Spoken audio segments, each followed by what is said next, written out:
राहुल जी, राहुल गांधी पप्पू हैं, तो फिर उनकी स्पीच पर इतनी तीखी प्रतिक्रिया क्यों होनी चाहिए? नहीं, ये तो उनको जो भी ये कहते हैं वो मूर्ख मूर्ख हैं और बहुत वो भारतीय लोकतंत्र को छोटा बनाते हैं। और ये बहुत दुर्भाग्यपूर्ण है, बहुत अशोभनीय है। जो भी लोग उनको इस तरह की बातें कहते हैं, किसी भी कांग्रेस के किसी भी बड़े नेता को या सबसे बड़े नेता को या संसद में भी किसी को इस तरह की शब्द कहना ये बहुत ही घटिया काम है। जो भी कहे, तो इस पर तो मैं कोई टिप्पणी ही नहीं करूँगा, इस लायक नहीं है और अब मैं नहीं समझता कि आपको भी इन शब्दों का इस्तेमाल ज़्यादा उनके बारे में सवाल करने के और भी तरीके हैं।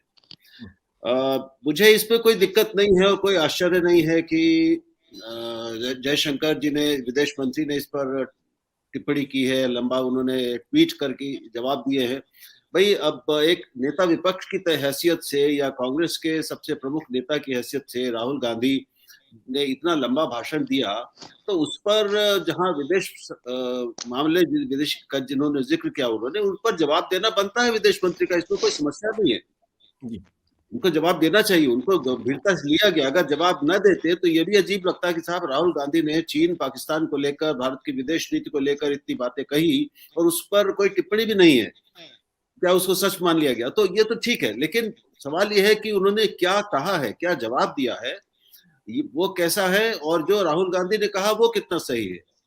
आप अगर मेरी राय पूछेंगे तो मैं कहूंगा कि राहुल गांधी की जो स्थापना थी, जो उन्होंने जो कहा उन्होंने, तो वो एक तरह से वो ऐतिहासिक बात नहीं है। ये तो सब जानते हैं, हम और आप भी जानते हैं कि भाई चीन और पाकिस्तान की दोस्ती पता नहीं कितनी पुरानी है, तो बहुत ज्यादा पुरानी है, 60-70 साल हो गए इसको, कोई नई बात नहीं है।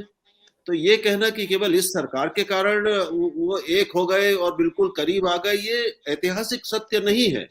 ज्यादा करीब आ गए हों, ये इस पे बात हो सकती है, बहस हो सकती है। इस सरकार की कुछ गलतियां हुई हो जिनसे चीन को ज्यादा बुरा लग गया हो, ज्यादा चीन की दुश्मनी और गहरी हो गई हो, ये हो सकता है, इस तरह की बातें। लेकिन ये कोई पहले उनमें बहुत अलगाव था चीन और पाकिस्तान में, उनमें कोई एकता नहीं थी उद्देश्यों की, भारत के खिलाफ वो पहले काम एक साथ मिलकर नहीं करते थे, ये तो कोई बच्चा भी नहीं कहेगा। इसलिए मैं समझता हूं कि दोनों ओर से इस तरह की बातें की गई हैं जो बेहतर की जा सकती थी। राहुल जी, अभी मैं इस वक्त मैं जब ट्विटर पे देख रहा हूं तो 43,006 मतलब 43,600 ट्वीट्स राहुल गांधी जवाब दो, राहुल गांधी को टारगेट करते हुए इस वक्त चल रहे हैं। और जाहिर सी बात है ये देर रात तक और संख्या बढ़ जाएगी। ये तीखा हमला समझा जा सकता है, इसलिए समझा जा सकता है क्योंकि जाहिर सी बात विपक्ष का नेता अगर कोई बात बोलता है, सरकार पर हमले करता है, तो उस पर हमले होने चाहिए। लेकिन राहुल गांधी ने जो एक बात कही वो ये कही कि हिंदुस्तान को कभी कोई एक सेंट्रलाइज्ड पावर ने कभी शासन नहीं किया। उन्होंने अशोक का जिक्र किया, चंद्रगुप्त का जिक्र किया, उन्होंने गुप्तकाल का जिक्र किया। उन्होंने कहा आज जो टेंडेंसी है वो टेंडेंसी ये है कि एक राजा है इस देश के अंदर और वो सब कुछ कंट्रोल करने की कोशिश कर रहा है। जो कभी नहीं हुआ वो आज होने की कोशिश हो रहा है और यह सबसे खतरनाक बात है। इस पर आप कैसे रिएक्ट करेंगे? क्या राहुल गांधी गलत बोल रहे हैं, ऐतिहासिक सच नहीं बोल रहे?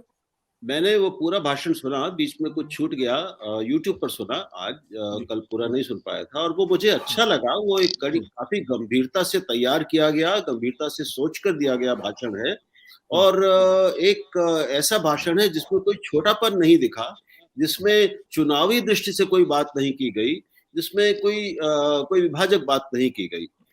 अब ये जो उनकी एक, इस पर शायद कोई भी असहमत नहीं होगा कि इस समय जो एक प्रवृत्ति है इस सरकार की या प्रधानमंत्री की, वो एकाधिकार वाली प्रवृत्ति है।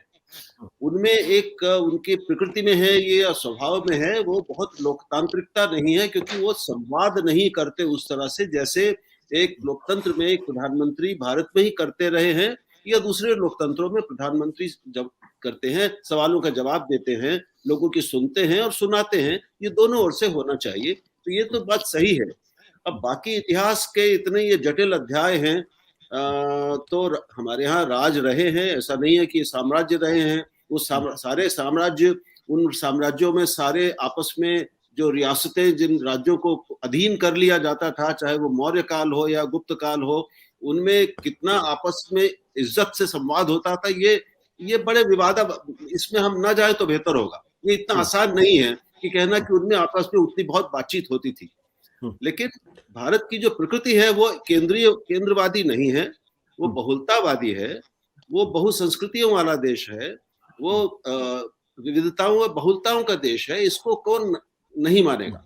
ये ठीक कहा, एक तरह से उन्होंने ठीक कहा, लेकिन बहुत ज्यादा मतलब फिर गहराई में इतिहास में जाएंगे तो वहां फिर समस्या हो सकती है। ठीक है। सत्य हिंदी का ऐप डाउनलोड करें गूगल प्ले स्टोर पर।